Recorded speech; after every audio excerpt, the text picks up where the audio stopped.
In the last video, we discussed how to get your machine all set up to run ReactJS code. And in this video, we'll be discussing the whole syntax of ReactJS framework, which is JSX. Before we get started with JSX, we first need a sample code base where we can basically understand the syntax and the way the components are written. So to do that, let's hop on to the ReactJS documentation, and then let's first build a new React application with the command given in there official documentation, which is the npx command to create a React app. So hop onto your terminal and type down this command, npx create React app my app. So I'm just gonna type the same command to run to basically generate my app. Now that we've generated the app, let's move on to the app directory and run the command yarn start. This will basically start my development server, which will have the standard boilerplate React code. Now, to see the React code, let's open this up in our code editor. So I've opened my app in my code editor, and the first file that I'm looking at is the app.js file, which has a standard React component. Now, in this, as you can see, we have three parts to this component. We have the import statements, we have the function, and then we have the export statement. So the export statement is basically what will be imported in the index.js, where we are basically injecting this into the React DOM, injecting this component into the React DOM. Now in this function part, the three parts that we've discussed, in the function part of the React component is where we write our JSX code. Now, if I just scratch this off, what JSX is simply HTML, where you will write standard HTML to basically print out hello world or anything else, and it has to be always enclosed into a parent wrapper. So for example, if I try to write something here, it will throw me an error. I can't type anything here. My linter is already picking this up because JSX expressions must have one parent element for sure. So I'm just going to enclose this into a div container and then write my HTML inside.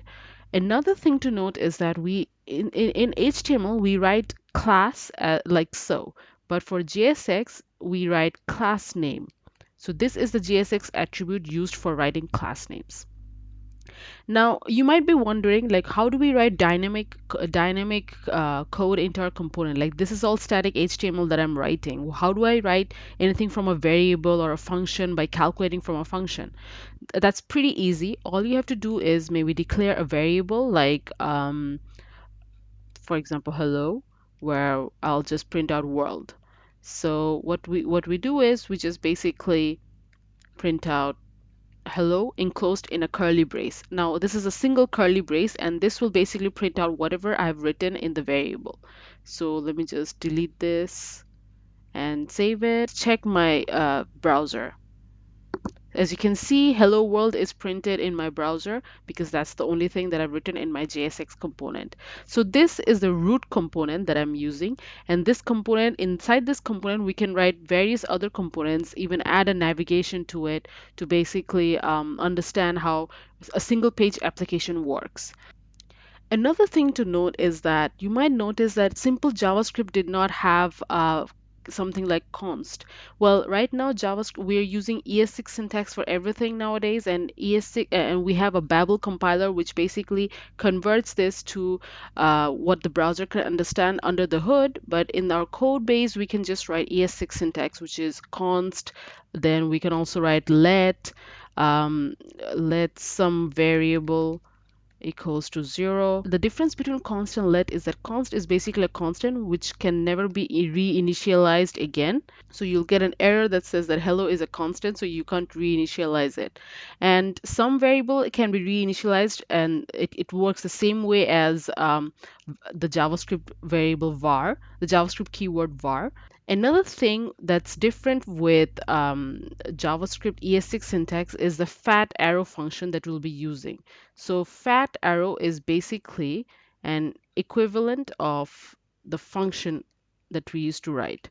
So whatever we used to write in the curly brace with this function, we can write it with the fat arrow in the same similar way. So another thing you might notice is that we have imports. So now import is a very handy thing. You can just import any file inside your component. Like for example, I'm importing a CSS file, which is pretty handy. You don't need to connect it with any other compiler or runner. You can just import it, the required CSS that you would need for your component. Same goes for any images that you might want to import or any libraries that you might want to add on. And another thing that you would notice is that we have a statement called import react. Now this is the fundamental import package that you would need to basically write any kind of React component. Without this, React code won't run. So now that we've done understanding the basics of JSX syntax and a little bit of tidbits of the ES6 syntax, in the next video we'll jump right into coding and the application that we'll be building to basically understand the concepts of ReactJS. And I'll also introduce you to a boilerplate that I use, which has good testing framework, and it's also good for deploying, and it also runs on Webpack, which is very good for deploying to a production environment. So see you in the next video.